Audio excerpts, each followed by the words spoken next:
But when I look on her and hope to tell with joy what I admire, my thoughts lie cramped in narrow scope, or in their feeble birth expire. No skilled complexity of speech, no simple phrase of tenderest fall, no likened excellence can reach her, the most excellent of all. The best half of creation's best, its heart to feel, its eyes to see, the crown and complex of the rest, its aim and its epitome. Nay, might I utter my conceit, 'twere after all a vulgar song, for she so simply, subtly sweet, my deepest rapture does her wrong. Yet it is now my chosen task to sing her worth as maiden wife, nor happier post than this I ask, to live her laureate all my life. These are not the type of women and the types of activities that are being captured through literature, through histories. A woman's place in ancient societies was basically silent and not to be thought of by men who had any sort of class or esteem or notoriety. They were beginning to understand their own capacity for excellence and to recognize that there was no reason they should stay in the background. She also was a strong proponent of women having, women's rights. She really hated how many women she felt like were either erased from history or just got the short end of the stick. Sappho kind of created a lineage for women to say, oh no, like lesbians have been around since thousands of years, and it really validated their asexuality. Histories are so interested in who did what when, and the who's are always big important men, that these kind of experiences tend to, or have a tendency to, fall out of the historical record. I'm Meadbh Corbett, and in this documentary, I'll be ditching the men and taking you through the lives of the women of both classical Athens and Victorian Britain.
The ideal woman submits to her husband.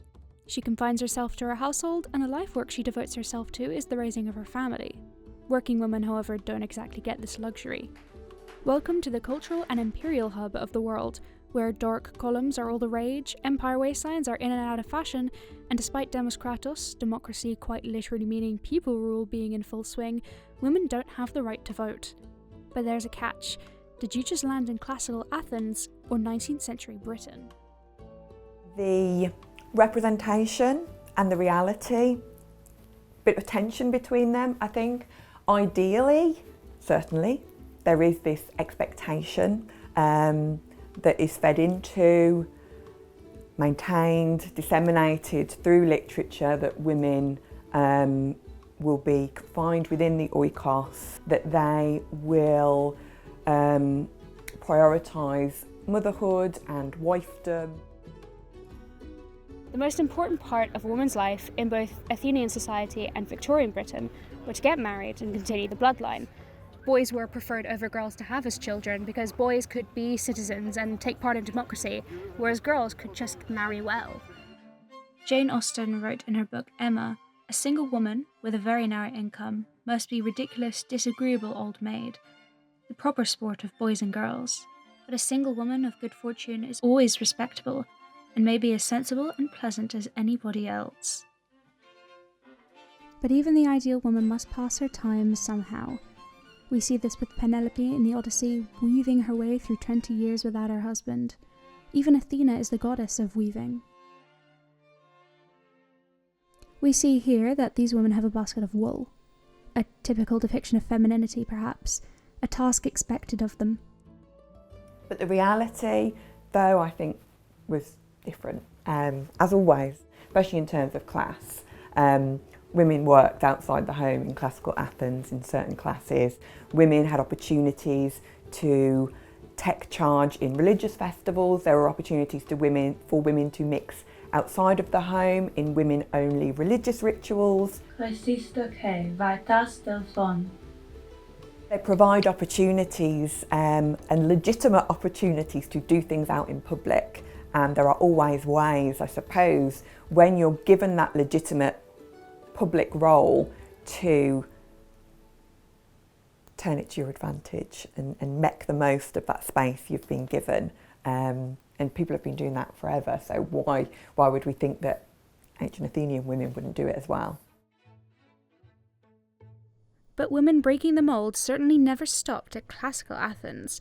In fact, it was the very study of that time period that gave the 19th century woman a new way to rebel.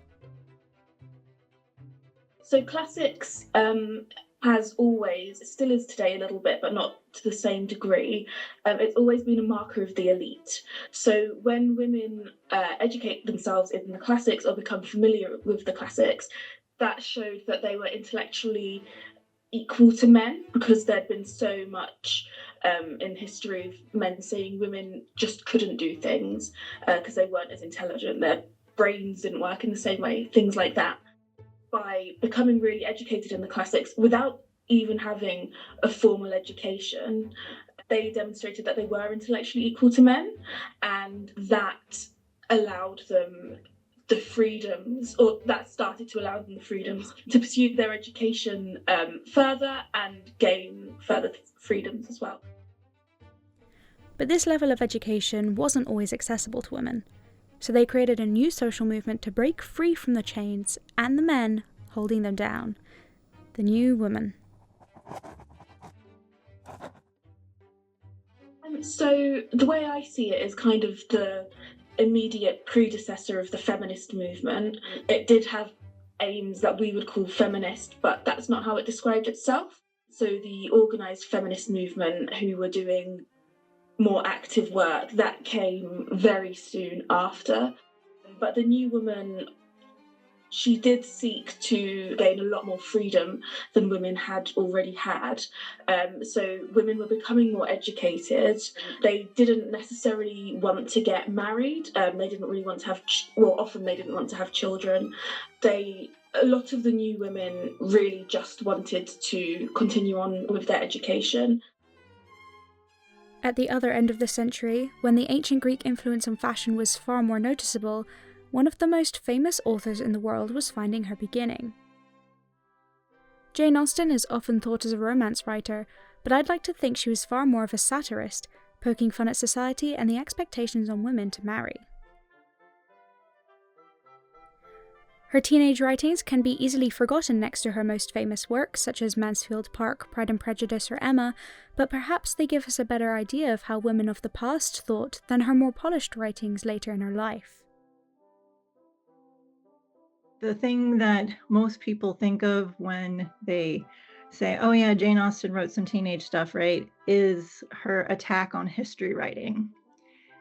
She also was a strong proponent of women having, women's rights.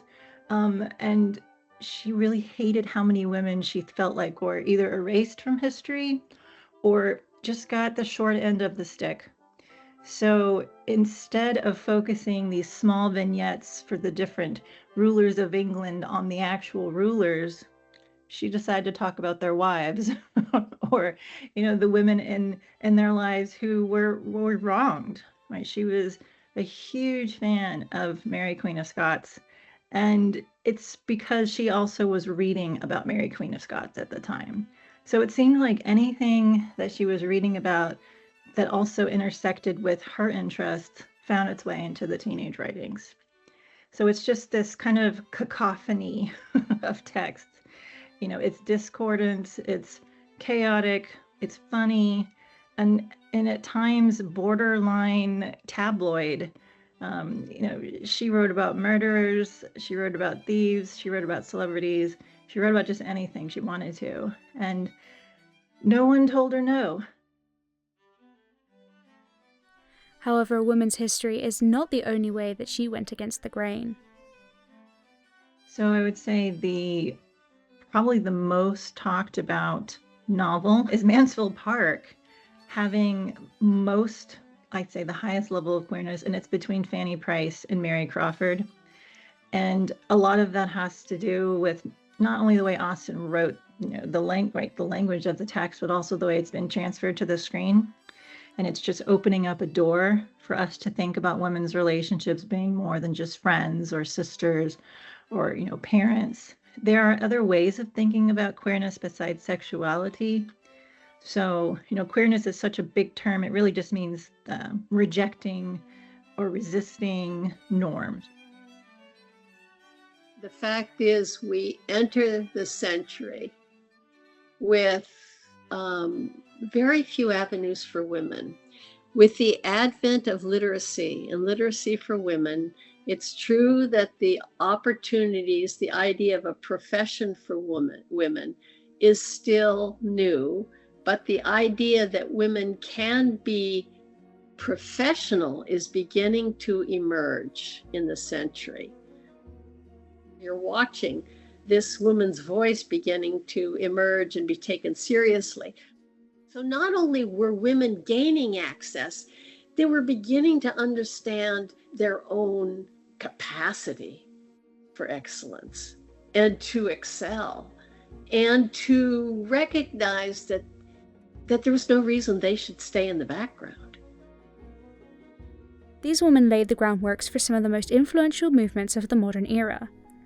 Societal expectations around sexuality are one way in which we could see the woman pushing for the world to pay attention to them, and the classical world once again makes its way into the minds of women.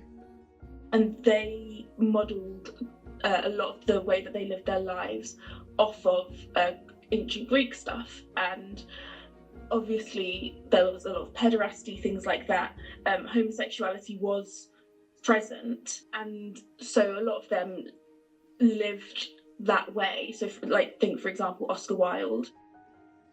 Sappho for the women was a really big deal. Currently in my research I'm looking at these two women, Michael Field, who wrote together, and they wrote a whole collection of sapphic poetry, which is absolutely beautiful. They used Sappho to kind of validate their queerness, because in Victorian society male homosexuality was acknowledged but obviously frowned upon, whereas for women they didn't even want to talk about it. There were plans to enshrine it in law, and then they decided not to, because if they spoke about it then people would realise it was an option, which is bizarre. But Sappho kind of created a lineage for women to say, oh no, like lesbians have been around since thousands of years, and it validated their own sexuality. It's undeniable that the classics still have a vice-like grip on our culture, even today, from the way we view eras of our history, our architecture, to our pop culture, such as Percy Jackson and the Olympians, musicals like Epic and Hadestown, and theatre in general. With all of the influence that classical Athens had over the long 19th century, does it still remain to this day? Annually at King's College London, students perform an ancient Greek play with some modernisation intermingled with the original classical text. This year, the chosen play was The Clouds by Aristophanes.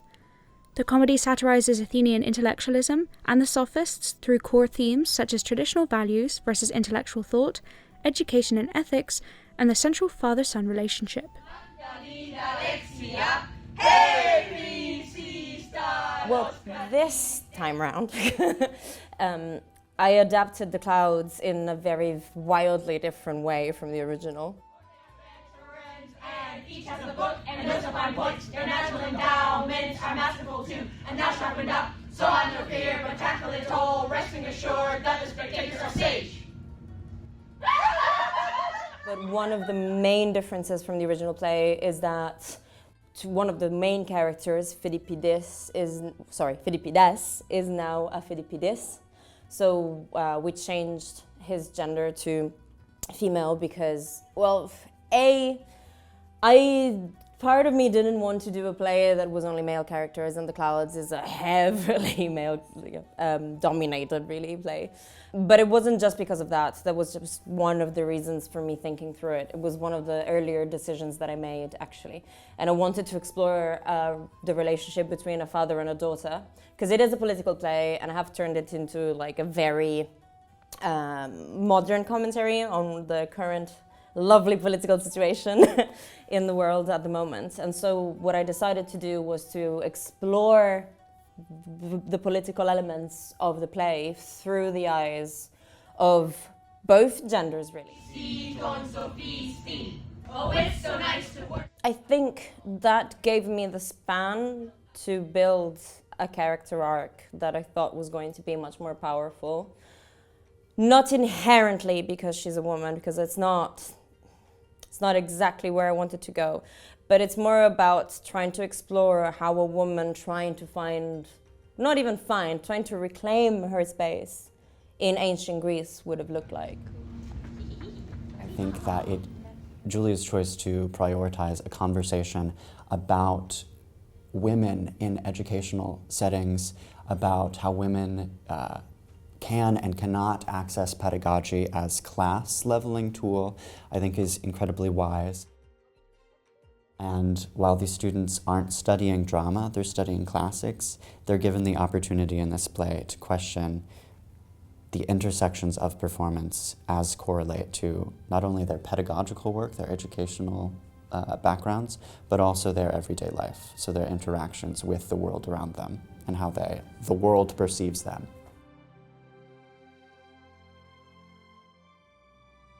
And I think this is the beauty of the ancient Western Mediterranean, is that so many of the conversations that are at the centre of our world today, conversations around gender, sexuality, identity, nationality, race, ethnicity, the environment, all of these find their earliest surviving expressions in those ancient texts, and so it makes sense. You know, whenever we talk about the ancient world, I think we're talking about the here and now. Well, it feels as if we have not fully succeeded at making opportunity available to every woman. Yes, some women, especially women who start out by enjoying some kind of middle class or upper class status, do manage to move ahead. I think still coming from the lower classes, it's very easy to get trapped. You know, what we focus on is what is it in these texts that really reach out to us as people, as family members, and, you know, as people struggling in society. I think that Austen has such a way of writing these characters that they really do, they really do span the test of time. And also, because we're allowing ourselves to think and look more broadly, we're discovering new things, right? Like those closet plays, like plays from playwrights that we wouldn't have expected to have written as much as they did, because we're allowing ourselves to accept the fact that they were poor, or women, or people of color. We're just more accepting, and I think that it's work that must continue happening.